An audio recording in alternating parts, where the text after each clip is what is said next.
Scoops Audiobooks presents The Counterpane Fairy by Catherine Pyle.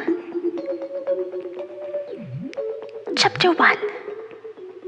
The Princess of the Golden Castle.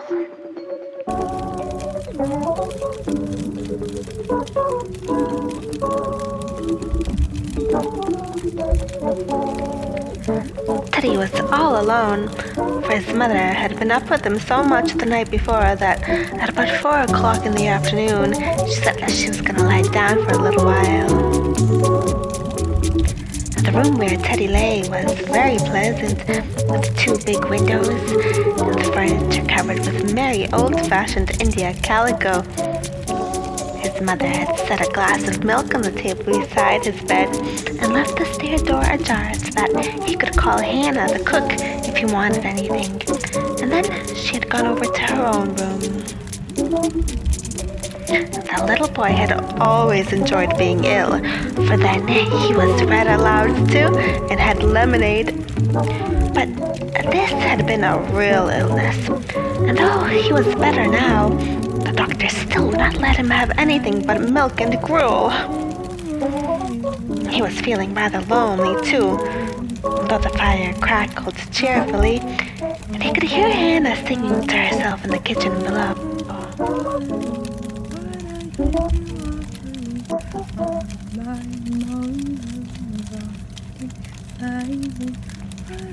Teddy turned over the leaves of Robinson Crusoe for a while, looking at the cheerfully colored pictures.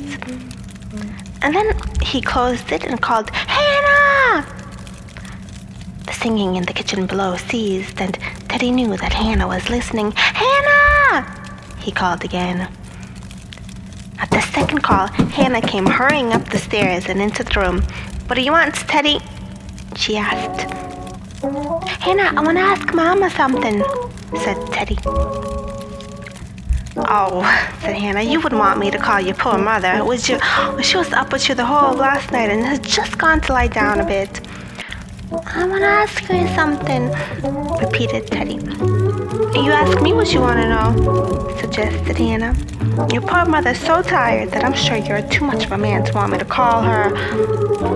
"Well, I want to ask her if I may have a cracker," said Teddy.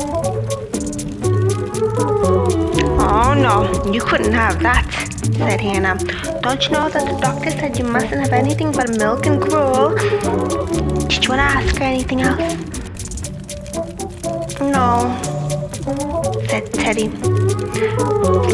His lip trembled. After that, Hannah went downstairs to her work again, and Teddy lay staring out of the window at the windy gray clouds that were sweeping across the April sky. He grew lonelier and lonelier, and a lump rose in his throat.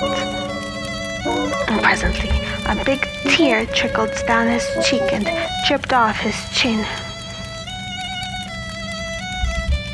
"Oh dear," said a little voice just back of the hill his knees made as he lay with them drawn up in bed.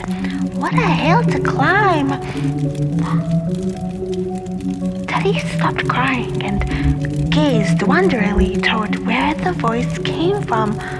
And presently, over the top of his knees appeared a brown peaked hood, a tiny withered face, a flapping brown cloak, and last of all, 2 small feet in buckled shoes.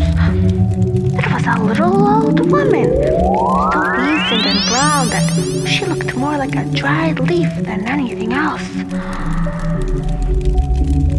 She seated herself on Teddy's knees and gazed down at him solemnly. She was so light that he felt her weight no more than if she had been a feather.